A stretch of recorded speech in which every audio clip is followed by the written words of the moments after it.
The Switch 2 is hot on the horizon, so we will be discussing it even more today, because I have not discussed it nearly enough in my lifetime, as I only just learned of its existence. With every new generation of a video game console, people have a lot of feelings about it during the build-up to release. Wants, needs, feels. Feel.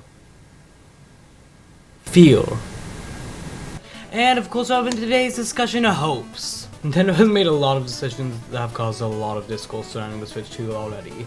But today, we'll only be discussing my personal hopes for the Switch 2. I have 5 of these hopes that I'll be sharing with you, and hopefully you'll agree with them, and if not, I'll cry. So without further ado, my hope for the Nintendo Switch 2. The first thing Nintendo needs to do is fix the fucking Joy-Con drift. The Joy-Cons from a conceptual standpoint are genius design.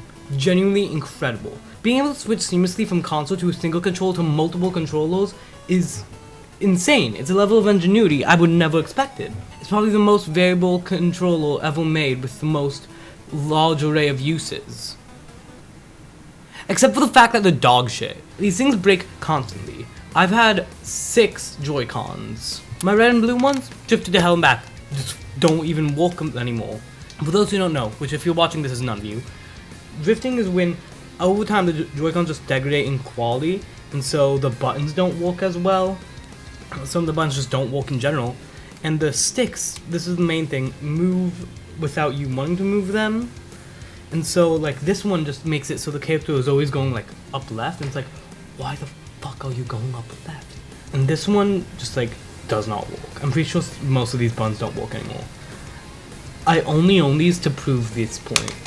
See how unused they are because I have cat hair on them, and I find that funny. The screen one, this L and R button just don't work, so I can play it like this, fine, it works fine.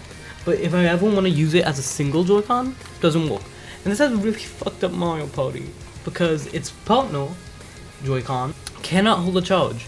As in, immediately when I take it off of the Switch, the charge dies. Just dies. Even though I've not used it, it's just been plugged in. No matter what, it says low battery or just depleted.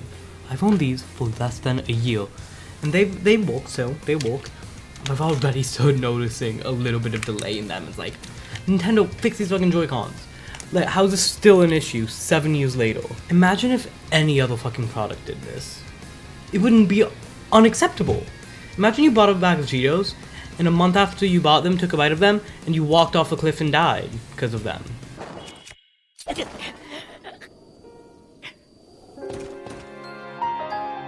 That Nintendo has said nothing about the Joy-Con 2 not having Joy-Con drift is concerning too. I could definitely imagine a scenario where they don't mention it because they fixed it but they just don't want to acknowledge that it was ever an issue. But if that's the case, Nintendo, I would much before you said it wasn't an issue. Or if it is an issue, don't let it be an issue! The entire Joy-Con drift situation has been very un-Nintendo-like in a way, because, listen, Nintendo's never been pro-consumer. Typically, Nintendo's not pro-consumer in that they put out really high-quality products that are just harder for people to buy because they're really expensive, because they're high quality. They charge an obscene amount of money because they think they're hot shit, but in this instance, they were releasing hot shit and charging an obscene amount of money. And speaking of obscene prices, my second hope for the Switch 2 is actual variable pricing. Listen. I can swallow my pride. I can get Mario Kart for $80, but if you're gonna make Mario Kart more expensive, can you make some other games cheaper? I bought the entire Devil May Cry series for $20 on Steam the other day, and you want me to play $50 fucking for End of Ocean Luminous? A game with such a small budget, they didn't hire an actual voice actor to be the narrator, and instead just got an AI voice to do it? I mean, I did, but I sure as hell didn't like doing it. My hope is literally just that games with smaller budgets get priced lower. Because right now, it does not matter what the game Nintendo makes is. If Nintendo makes a game, that price is $50 to $60. And it seems like this generation, it's going up to $70 or $80, which is an amount of money that... Imagine a scenario where we could pick up the new Big Bang Academy game for just like $20. I definitely might those games are hard, so I might skip out on Big Brain Academy specifically. Also, throw us a sale every once in a while, please. Steam has broken my brain a little bit with game pricing, cause like I don't buy a game on Steam anymore unless it's like under $10 on sale. And I'm not saying Nintendo has to go that far with it, but like, come on. I'll pick up more games if you sell them for less money. And it would definitely make the pill of $80 games much easier to swallow if just other games were even the least bit affordable. Hope number 3, let the Wii U rest, Nintendo. It died an agonizing, slow death. Why do you insist on beating it with a rusty bat? A large portion of the original Switch library was made up of ports and remasters from the Wii U. And while you could certainly level Nintendo's general over-reliance on ports and remasters as a criticism of them in general, only focusing on the Wii U, let it die. Just like, let the Wii U keep one exclusive. As a Wii U owner, please. We don't need Nintendo Land on the Nintendo Switch. Keep something exclusive to the Wii U. Looking at Nintendo history, it is objectively just weird how so much of the Switch library is the same as the Wii U library. Breath of the Wild even launched on Wii U same day as Switch. And the ports and remasters only ever have like minor additions. And I don't mind that in general because it's good to have access to older games, do not get me wrong. But like, leave a Wii U something. It's not even that old of a console yet. These games are pretty accessible, all things considered. To be fair, this might be easier said than done in a lot of different ways. With how much of the Wii U library is already on Switch 1, and GameCube being on NSO, that means they can really only port Wii U and 3DS games to Switch 2, and like, if they're planning on doing a comparable amount of remasters and ports to Switch 2 that they did to Switch 1, then definitely might need to dip into the last little bit of the Wii U library. But it's just generally sad to see this console that I grew up with personally cease to have any sort of relevance. And like, if we do get a bunch of new Wii games on the Switch, can they at least be closer to like Xenoblade Definitive Edition than like Donkey Kong Country HD? I actually heard that Xenoblade wasn't great, but Donkey Kong was really bad, so who cares? Number 4. I would love to see some new IP. I know people ask for something along these lines every generation, and Nintendo usually gives a few. But I want some like Splatoon level ones. Ones with unique characters and worlds, and that are like seem AAA in the way that Nintendo is, and like when the character shows up in Smash Bros, we're all like, about time this character got added to Smash Bros. Like, I still remember the excitement around Splatoon 1 when it first came out. I was there. I was playing Splatoon 1. Like, I want to experience that feeling again of like, wow, Nintendo has a new big dog in the pound. Someone really, you know, showing up to rough up Mario and Zelda. Inklings like, meh. There has been new IP on Nintendo Switch. None of it has gone to that same level of like, wow, this is a big new thing. Ring Ring Adventure, great. Lots of personality, lots of fun.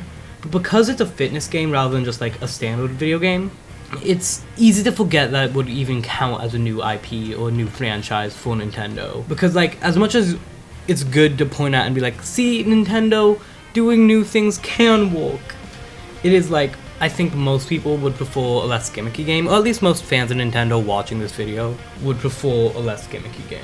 Then there was ARMS, which followed the Splatoon formula a bit too closely, to put simply. It really did try to do the exact same thing as Splatoon, and it did not succeed because of it.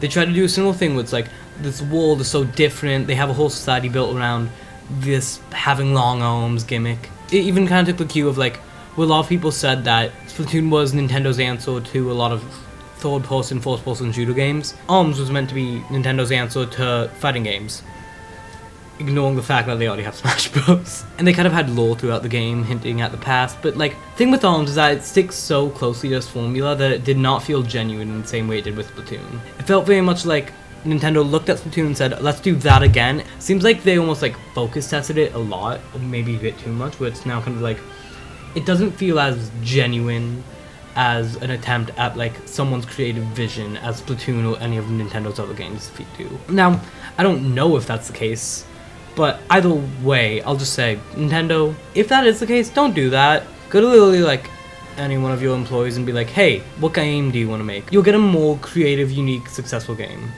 And then nobody played good job, so One new IP has been shown for the Switch 2, and that's Drag X Drive. I hope they have more IPs than Drag X Drive. But in all honesty, my biggest hope is just to have the damn console successful. I became a Nintendo fan during the worst time to be a Nintendo fan, the Wii U generation. While my friends were getting the PlayStations and getting really into Call of Duty and games like that, I was sitting over there like, guys, trust me, Mario fucks. So it's been really nice just watching the Switch be so successful and watching more and more people get into Nintendo and video games as a whole. It feels like this niche thing that I was into before has becoming more mainstream, but even more importantly, it feels like it's been becoming a lot more respected. And there's been a lot of talk about if the Switch 2 will be a success or not. There's a lot of discourse going around right now, especially with the pricing and with all the economic drama that's been going on in America. Switch 2 pre-orders got delayed. There's definitely like a palpable concern that it won't be a success. And so my biggest hope is just that it gets like pulled through. Do not get me wrong. I'm not saying that I want everyone to go buy Switch 2 right now. I want Nintendo and the Switch 2 as a console to be good enough to where people want to buy it. Because that's what I want, good games, a good console. I want this value proposition to feel like it's worth it for a lot of people. Ultimately, I'm a big fan of this company, I'm a big fan of what they do, and I would like to see them make smart decisions that the consumer likes and them to be rewarded for that. And that was what the Switch was doing the whole time. That's why it's become one of the best-selling consoles ever made, because for every stupid, dumb game or decision Nintendo made, they made 5 amazing ones, and that got people playing, that got people buying Switches. So I just hope Nintendo can keep that track record for this new generation, because I don't want to live through another Wii U. But yeah, that's all my major hopes for the Switch 2. I could probably do more specific game-related ones, but I wanted to keep this focused on the console itself. Tell me what you guys want to see for the Switch 2. Tell me your hopes. Tell me your dreams. And I will see you guys later. Oh, also we end all these videos with song parodies now. I see a brand new console, I hope it'll be great. It's funny and it's ironic that only I feel that way. After a big success, you won't make the same mistakes like the Wii U. I heard that you're a handheld, so keep your hand held high. Make mouse functionality matter and voice chat will go right. I tell them the price tag's worth it, and everyone rolls their eyes, and I do too.